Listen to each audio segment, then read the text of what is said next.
Venez voir.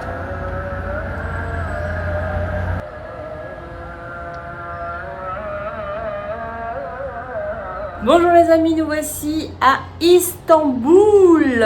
On vient ici pour un mastermind. Le mastermind, c'est un groupe d'entrepreneurs qui se rencontrent pour se former les uns au contact des autres et puis aussi grâce à des enseignements et des coachings qui vont être délivrés par des personnes à un niveau supérieur que nous en business. Et donc on en a profité avec Fabien pour se prendre quelques petits jours en plus tous les deux en amoureux dans cette jolie ville que nous n'avons pas fait. En fait, on avait fait la Turquie il y a 10 ans pour notre voyage de noces, mais depuis, on n'y est jamais retourné et on s'était promis un jour de revenir faire Istanbul parce qu'il paraît que c'est une très belle ville. Moi, j'ai un petit peu par contre le cœur lourd. Pourquoi ? Parce qu'en fait, on est arrivé vendredi matin de Maurice. Et en fait aujourd'hui, hier samedi, on est reparti. Donc vendredi, on a fait toutes les décorations de Noël, on a passé un super moment avec les enfants. Et dès le lendemain, il fallait repartir et j'avoue que c'était un petit peu rapide. Je serais bien restée un petit peu plus longtemps avant de réembarquer pour Istanbul. Mais bon, quand ça va pas, qu'est-ce qu'on fait ? On mange, hein. On va au resto ? J'attends. L'histoire de ma vie. L pour lobby. S pour Spa. M pour Pâtisserie. Il y a une pâtisserie. Tu veux la pâtisserie?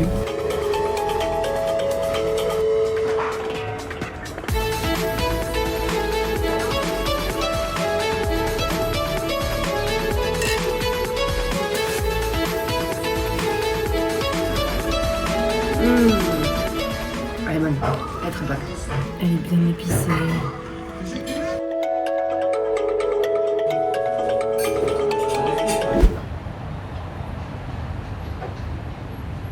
C'est parti pour le deuxième jour. Ce matin, on va aller visiter la mosquée bleue, l'autre mosquée en face qui doit être la Sainte-Sophie ou quelque chose comme ça. On a passé une très belle soirée hier. Alors, on était parti dans une galerie marchande pour se promener. Enfin, quand je dis une galerie marchande, c'est, on va dire, des halles commerçantes. Il y avait des bijouteries, des marchands de tapis, des marchands de loukoum, des marchands de céramique aussi. Enfin, toutes ces jolies petites amphores qu'ils font de toutes les couleurs. Et à un moment, je prends en vidéo la vitrine d'un magasin de tapis. Et le vendeur nous dit, vous pouvez rentrer à l'intérieur pour faire une vidéo, pour prendre des photos si vous voulez. Donc je lui dis, non, je vais pas le faire parce que je vais pas acheter de tapis. Il me fait, monsieur, allez-y, il n'y a pas de souci, c'est beau, profitez-en, etc. Bon, ok, on y va et tout, je fais mon petit plan séquence. Et puis après, il commence à nous parler de ses tapis. Parce que quand on va sur les caravansérails, sur les Han, dans les marchés, on ligote avec des cordes ici. Ok. Alors ça aussi c'est de la laine, mais là c'est... Il nous parle du fait que ce soit des sacoches en fait qu'on pose à dos de chameau et ensuite on en fabrique des tapis en les décousant, les recousant, les assemblant. Enfin, vraiment des histoires passionnantes. Il nous raconte que ça vient de Perse, d'Iran, enfin... Et qu'est-ce qu'on a fait nous ? On a acheté un tapis. Voilà. En fait, à un moment, il nous parlait de tous ces tapis et moi, j'avais pas de coup de cœur. C'était très rouge, je suis pas fan du rouge. Et à un moment, je me retourne et là, je vois un tapis rose. Énorme coup de cœur. Je lui dis, il vient d'où celui-là ? Et il me dit, il vient d'Afghanistan. Alors, depuis que j'ai lu Les Hirondelles de Kaboul, les Cerfs-Volants de Kaboul, enfin d'ailleurs les Hirondelles de Kaboul aussi, mais les Cerfs-Volants de Kaboul de Khaled Hosseini, les Hirondelles de Kaboul de Yasmina Khadra, je suis absolument subjuguée par l'Afghanistan. J'espère qu'un jour, j'aurai le bonheur d'aller en Afghanistan et de faire voler un cerf-volant à Kaboul. Et voilà, quand il a dit qu'il venait d'Afghanistan, qu'il avait été fait par une femme qui a mis 1 an de travail à faire ce tapis, en fait, j'ai eu envie de la voir, en fait, parce que je voulais son histoire, je voulais sa beauté, je voulais ramener cet objet avec moi, chez moi, pour la voir tous les jours, pour le voir, pour le toucher. Et c'est ça qui est incroyable. Ce monsieur-là était vraiment un bon vendeur. Alors, il a pas voulu nous vendre le tapis. Je pense qu'il était réellement passionné. Mais justement, en fait, c'est déjà en nous faisant voir, en nous faisant toucher, en nous racontant les histoires, ça nous engage. Et donc, Fabien et moi, on avait envie de trouver le tapis coup de cœur parce que j'avais pas envie d'acheter un tapis que j'aimais pas. Mais voilà, j'ai tourné la tête, j'ai vu celui-là et j'ai fait waouh. Voilà, c'était la petite histoire du jour. Mais si vous aussi, vous voulez vendre des choses, peu importe, parce que d'ailleurs même se vendre soi, en fait, parce qu'en fait, on a besoin de vendre ses idées tous les jours, même si c'est pas forcément pour un échange contre de l'argent. Il faut savoir raconter des histoires, il faut savoir engager les gens parce que dans toutes les histoires, il y a une connexion émotionnelle, il y a un engagement personnel et donc on a envie d'adhérer. Et quand on adhère, on suit la personne, on y va. Et parfois, ça peut passer par l'adhésion des idées ou par un acte d'achat. Bon sinon aujourd'hui je me suis mis en jupe. J'adore cette jupe, je la trouve vraiment belle, lumineuse. Je suis tellement confortable dedans parce que c'est une ceinture élastique. Je ne porte quasiment que des habits avec des ceintures élastiques, c'est pour ça que ça me va, même si je prends quelques kilos. Voilà. Et puis là on part prendre le petit déjeuner à l'hôtel et c'est un petit déjeuner qui nous vient directement de l'Azerbaïdjan.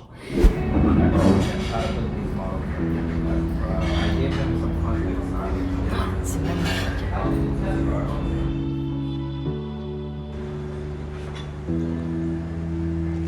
Je le dis toujours aux enfants, on fait d'abord un tour pour voir, pour avoir une belle photographie d'ensemble et après on vient choisir.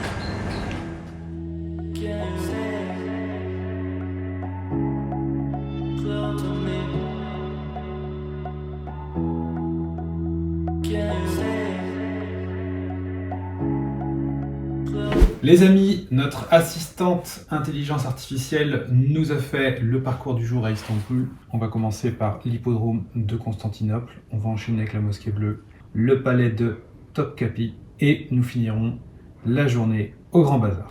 Tout ça c'est grâce à quoi? C'est grâce à Aya, mon intelligence artificielle, qui est en fait ChatGPT, couplé à quelques plugins, qui nous permet là rapidement de faire le suivi de la journée sur la carte et savoir quoi visiter. Ah ouais, donc ça évite d'acheter un guide vert, ça évite de réfléchir, ça évite de se poser, d'y passer du temps. Ah ouais. Le but de l'intelligence artificielle, mon Amélie, c'est de gagner du temps. Et là, t'as mis combien de temps à faire tout ça, qui te fasse tous les lieux à visiter, la synthèse, l'ordre, etc. Du début à la fin, allez, 15 minutes. Ouais. Checker quand même à droite à gauche des trucs. Ok. Mais ça aurait pu aller encore plus vite, mais je préférais aller voir à chaque fois quand même, vérifier par moi-même. Ouais. Puisque je ne sais jamais s'il me fait une dinguerie, mais il m'a pas fait de dinguerie. Ah ouais, c'est cool. Et tout ça, du coup, tu expliques comment faire dans la formation? Évidemment. Ah. Bah du coup, on va peut-être mettre le lien de la formation dans la description. Le lien, il est en dessous. Bon, avant qu'on parte visiter tout ce qu'on a dit qu'on allait visiter, je vais quand même vous montrer ce que j'ai acheté hier parce que hier j'avais vraiment pas le moral, comme je vous l'ai dit, parce que c'est dur de me séparer des enfants d'une manière générale et encore plus quand c'est fait à la va-vite comme ça. Donc j'ai tout de suite pensé à qu'est-ce que j'allais pouvoir leur ramener parce que j'aime bien leur ramener un petit cadeau. Et donc je leur ai trouvé à chacun un petit carnet d'Istanbul à dessin. Donc le bleu pour mon Arthur parce que c'est sa couleur préférée. Celui-là parce que voilà, il ressemble bien à Gaspard, il est jaune, il y a des bateaux, il est beau. Et évidemment celui qui a du rose pour ma Constance. Et ce sont des petits carnets tout simples, ça coûte rien du tout, c'est un joli petit carnet. Et comme ils adorent colorier en permanence, ils vont être trop contents. Mais j'ai pas ramené que ça, j'ai aussi ramené des petites pistèches grillées avec des graines de sésame au caramel et au miel. Enfin, ça va être une petite tuerie qu'on va manger tous ensemble. Et je peux pas vous l'ouvrir mais je vous en montrerai. Ça c'est des sortes de gros boudins avec de la pâte de nougat entourée de pistaches, de chocolat, de crème de sésame, de plein de choses. Ça va être super beau. Et ça c'est pour mon petit kiff personnel. Ce sont des fleurs de jasmin que j'ai ramenées. Je suis sûre que Constance va écarquiller les yeux quand elle le verra. Parce que vous savez, vous mettez la petite boule dans de l'eau chaude et elle souffle. Ça donne, le goût du jasmin au thé. D'ailleurs le thé au jasmin c'est mon préféré. Donc je pense qu'on va bien se faire plaisir en rentrant. Allez, c'est parti mon beufard. Allez, on va se prendre le manteau parce qu'il fait froid. Hein. J'ai envie de dire, c'est un peu comme à Paris. C'est la même température. Hein. Ça va faire un 8-10 degrés. Là, 8-10 degrés, par contre, c'est ensoleillé. Quoique aujourd'hui, c'est encore un peu brumeux. Hein. Il est déjà 10h30 ou 11h même. Allez, go, Jojo. Parti pour une journée de cavale.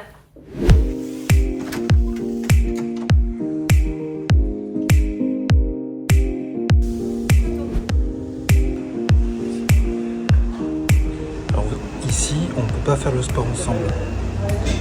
Un coup c'est les hommes, un coup c'est les femmes. Hello. Hello. Hello. Morning, how are you? Morning, fine. Morning. C'est ça que j'ai acheté les gros boudins là, dans notre boîte, dans la jolie boîte que je viens de vous montrer.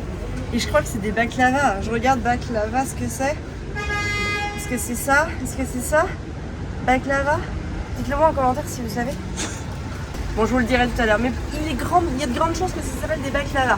C'est écrit baklava ici, mais il y a aussi tous ces petits gâteaux dont je sais pas, je m'y connais pas encore énormément. Et mon téléphone ne fonctionne pas. 7 euros. Ouais, 7 euros. Ouais. 7 euros le kilo. Ouais, nous, on les a eu plus chers de mémoire hier. Je crois que c'était 700 le kilo hier. Ah bah nous on s'est fait éclater. Ça fait éclater, ouais. Oui, en même temps ils avaient l'air plus beaux Oui. et on était quand même dans le gros coin touristique. Ouais.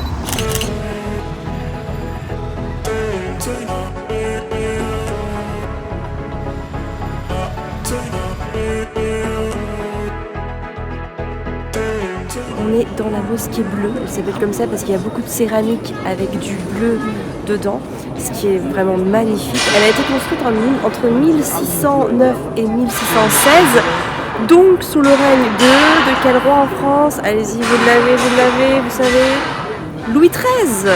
Voilà, elle a été construite sous le règne de Louis XIII en France. Ça vous donne une idée de la période, voilà, c'est magnifique.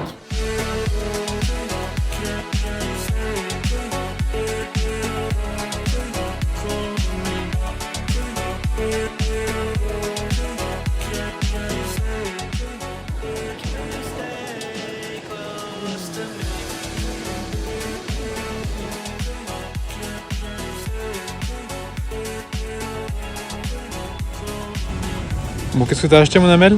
J'ai acheté un petit numéro pour la maison à Angers, parce qu'il n'y en avait pas. Et pour la location Airbnb, bah, les gens ont besoin de savoir que c'est chez nous. Donc le numéro viendra d'Istanbul. Voilà. Vous voulez que je vous montre? Follow me. Il est comme ça. J'ai aussi acheté ça pour mettre mes petites livres turcs.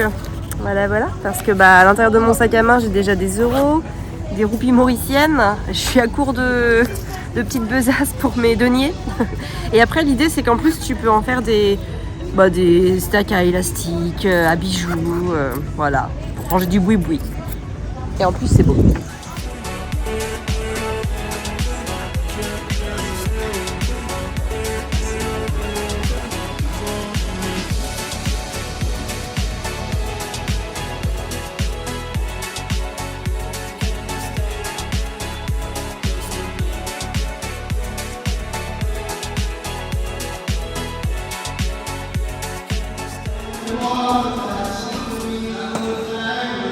Alors comment cette visite? Eh bien écoute, c'est très sympa, c'est très joli, c'est magnifique Istanbul. Mais il manque les enfants, évidemment. ah, Évidemment, toi aussi t'as le cœur chargé. Ah oui, c'est bizarre d'être sans les enfants. Ouais. T'es habitué. Hier soir tu disais que ça te faisait rien, mais en vrai, Oui, 24 heures après ça commence. Oui, parce que là ça fait 2 jours qu'on les a pas vus, on est sans eux, en fait on fait des trucs sans eux, c'est ça qui est bizarre de faire des trucs sans eux. Ouais. J'aime pas faire des trucs sans eux. Moi je pense tout le temps à eux là. Non, je pense pas tout le temps à eux, faut pas déconner non plus. Ah ouais. Faut bien qu'ils vivent leur vie ces enfants. Mais là ouais, Ils sont petits encore, ils auront le temps de vivre leur vie plus tard. Oui, tu sais, dans 7-8 ans ils sont plus là. Arthur il a 11 ans. Toi t'es parti à quel âge, je sais pas? 19. 19, donc dans 8 ans. Taillot.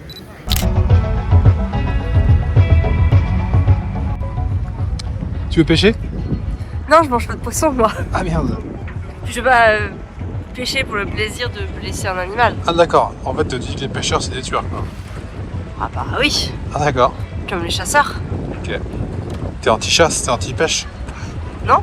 Mais sauf que si moi j'en mange pas, je vais pas pêcher alors que je veux pas tuer un animal alors que je veux pas le manger. C'est vrai? Je vais pas le faire empailler. Non. Ça se fait pas de faire empailler un poisson. Non. J'ai un autre style de déco. Ouais.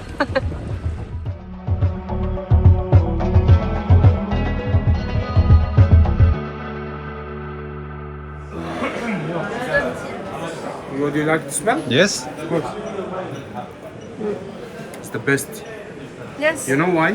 Because not just love, also give you blood circulation. Because in here, karkade, you know, hibiscus. Ah, hibiscus, yes, ok. This.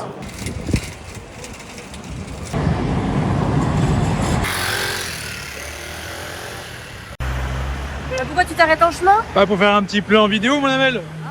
Je suis ton vidéaste. Oui, c'est vrai. Rappelle-toi. On va manger? Allons-y. Ça va, mon Fabien, t'es à l'aise? Mais tu vas au restaurant en savate? Je sais pas. En chaussons?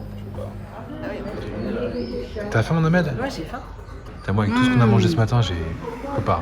Ah bah ce matin, il fait noir là dehors maintenant. J'ai toujours blindé ce matin. C'est bon. C'est bon? Petite sauce là. Eggplant, c'est quoi déjà? Aubergine. Aubergine, c'est très bon. Je parle un peu américain. Pourtant c'est pas toi qui es sur Duolingo? Ouais, bah tu vois, c'est pour ça que j'y vais d'ailleurs. T'as un artichaut? Un petit artichaut grillé. Enfin, rôti, plutôt rôti dans l'huile d'olive. C'est raffiné? Ah oui. Ça a l'air bon, ça a l'air bon. Petit minestrone et petite soupe de lentilles. avec petite salade de crudité et petits artichauts. Très très très très bon. Mais sans alcool. Hein. La fête est plus fun. 3e jour à Istanbul, nous voici dans une nouvelle chambre, tout simplement parce qu'aujourd'hui on commence notre mastermind, donc c'est-à-dire un regroupement d'entrepreneurs auprès duquel on se forme les uns les autres à travers nos expériences et puis aussi des enseignements qui nous ont dispensés et puis du coaching. Ça va être vraiment très très intéressant. Donc écoutez, voilà, nous, on va pouvoir penser à autre chose qu'à nos enfants. On va pouvoir se projeter dans l'univers entrepreneurial de manière plus approfondie. C'est aussi notre façon de faire au quotidien, de mêler l'utile à l'agréable, de mélanger les voyages avec le travail. C'est toujours comme ça qu'on a fait.